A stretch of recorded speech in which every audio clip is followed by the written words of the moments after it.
We got a video on why Europe is insanely well designed. I think they're going to compare it to like America and stuff. So let's take a look at this and see what we got. This is a map of Europe's mass transit railway system across 33 countries. The yellow lines indicate the presence of a train line. And as you can see, it's very dense. There are hardly any spaces where there isn't any coverage for railways. True. Now, if we compare this to a map of railroad tracks in the US, it's a different story. Wow. While parts of the US have... You can already see like there's nothing going through here. There's nothing going through here. This is a very big part.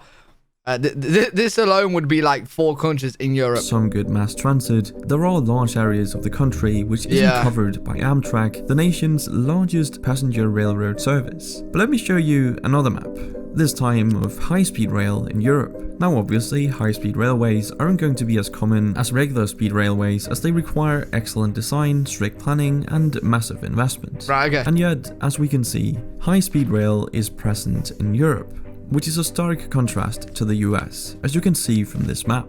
While the US does have some higher speed rail, like the Aquila line in the Northeastern Corridor, it's hardly an effective map of transport solutions. And the Aquila line isn't really that fast either. It can reach about 150 miles per hour, but averages less than 70. Not too bad. This is not the case for Europe's insanely well-designed railroad system. And you have to remember that Europe's system accomplishes this while spanning 33 different nations in a very diverse continent. And I know what you're probably thinking. This is just because Europe is smaller than the United States. I actually didn't realize that how well designed it actually was.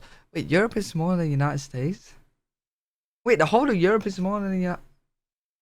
See, I knew they was like similar size, but I thought Europe would be a little bit bigger. Which simply isn't true.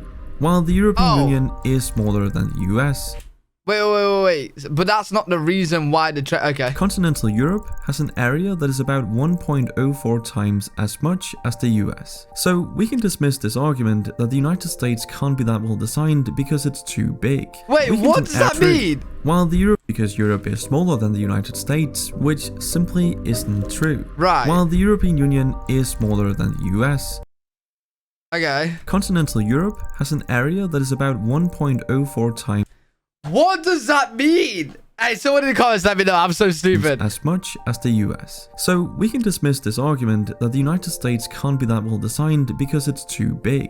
Europe simply is better designed. Right. But if you're American, you might not understand why railroad tracks or public transport as a whole is so important. I mean, driving a car works fine, right? Well, no. And Europe showcases why a primary focus on private transportation is so detrimental to a well-functioning transit system.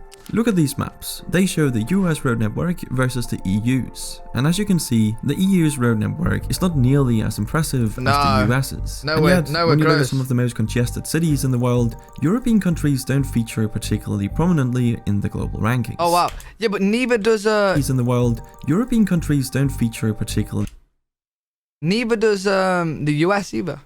Prominently in the global rankings. This is pretty shocking information because you'd assume that the country with a more expansive road network has a lot less congestion, especially considering the United States has devoted lots of time and money to their highways. So how come Europe is less congested when they have fewer roads? Well, it all comes down... so like US wasn't on that list either, but is Europe less congested as well? Down to disincentivizing the use of cars and, most importantly, making an attractive alternative. Europe does this by having both private and public transportation infrastructure, which technically the US has as well, it's just a lot worse. But on top of this, Europe makes it pretty expensive to buy, own, and use a car. This is achieved by having high taxes on vehicles and gasoline. Yeah. In fact, here's a map of worldwide gasoline prices. Tell me about it. As you can see, European nations are in the top rankings, while the US lies at the bottom, charging very little. What? Oh, I'm moving to the US. I'm moving. UK's top 5. Italy, France, Norway, Netherlands. Wow.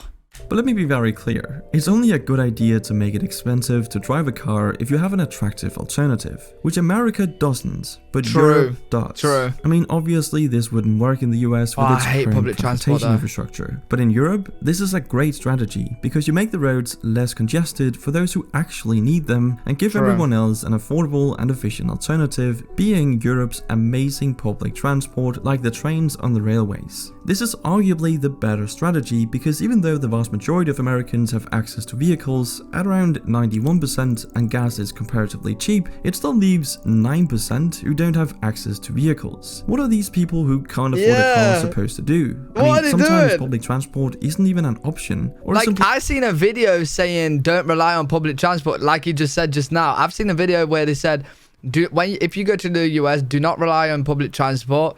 There's a lot of places where you can't get buses or, just get around if you don't have a car. Too expensive for many. So you've now actively excluded those who aren't exactly the most well off from society. To make matters worse, some US cities actually got rid of their public transport to make room for more cars. I'm not joking. American streetcars like trams were actually removed to make way for bigger roads. Absolutely insane. Compare that to Oslo, Berlin, and Madrid, where discussions are underway to restrict or even exclude most cars from the city center. And let's not forget that when you have cars, you also need somewhere to park them. And this is where things start to become rather ridiculous. You see, the United States has 2 billion parking spaces for 250 million cars.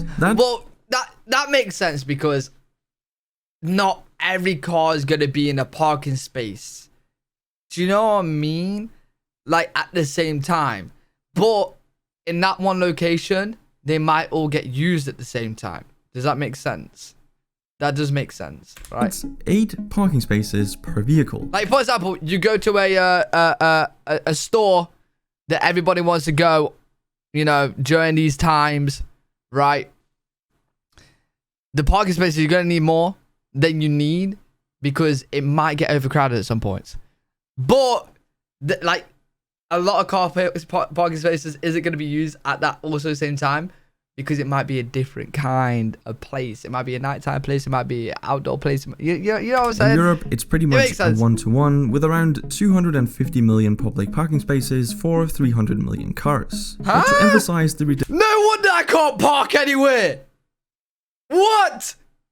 Ridiculousness of this even further. The area that the US dedicates for car parking is actually larger than the area dedicated for housing people. It's honestly unbelievable that people are being squeezed out of American cities due to regulators wanting to make more room for parking spaces. This simply wouldn't fly in the EU, as it has a whole... in America, do they not have multi-story car parks?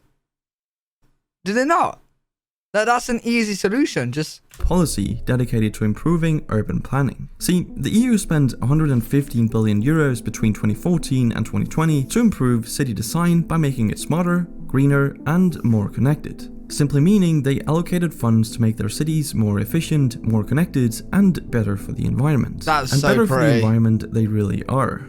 As the average resident in a typical Western US city, such as Los Angeles or Phoenix, contributes approximately 6 times more carbon to the atmosphere per capita than an average European city resident. This is purely the result of not having effective transport solutions, which saves resources and allows people to move about efficiently. And exactly that, moving about efficiently is something most of Europe's citizens are able to do as a result of the European Union. See, most of Europe's nations are in the European Union, which gives the EU citizens a number of perks, which includes a free travel area.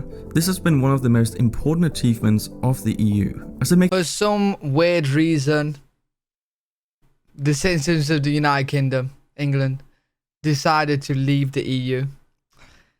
It's possible for an EU citizen to travel freely to other EU member states and stay for up to 3 months. All they need is a passport or even just an ID card. No visas, no trips to embassies, no form filing, just head straight over. This makes it incredibly easy to travel, study, and work in other countries and communities, and having this level of centralization is very important to good design, as it gives the smartest people the opportunity to work where they are most useful. And since good design obviously requires a lot of complicated problem solving and planning, this is very smart. Another smart thing is the incredible biking infrastructure we see in Europe, perfectly illustrated by this map of bike path density in Europe. Isn't the Netherlands very well known for a lot of bikes? Yeah, look here, that's crazy. Paper lines are bike paths, and there's clearly a lot of them, especially towards the left side of the map. But that's just because this is the home of the Dutch, the Netherlands. Now, the funny thing is, I won't be able to compare this to a map of bike path density in the United States, because such a map hasn't been made. At least I wasn't able to find any, and I can only wonder why. But anyway, what Europe and also the European Union has achieved is pretty remarkable, as it's hard to think of another set of such diverse countries where you would be able to travel so freely, in an efficient and inexpensive manner. I mean, you can literally get from Paris to Amsterdam, for example, in just 3 hours for around $30. Imagine being able to travel all over Asia without any border crossings, checks, or visas, and being able to stay for months at a time. Wow, that's so pretty. Amazing. And let's not forget that European design has always been distinctive and very successful. In fact, the continent's history of design and interconnectedness serves as a model for the rest of the world. But even though Europe and the EU are pretty great and have amazing infrastructure, they obviously aren't perfect. And I'd love to hear some of the reasons it might not be, so leave a comment down below if you have some thoughts on this. But that's it for this video. Thank you for watching. Yeah, so there you go. Apparently Europe is very well designed with the public transport. Not that I like public transport, and America barely has any. But really good video. Let me know what you guys think in the comment section. Let me know if there's any other videos you want me to check out. If you guys want to check out any of the content that I don't post to YouTube over on my Patreon, the link is in the description. If you enjoyed, make sure you thumbs up, subscribe, and I'll see you all in the next video.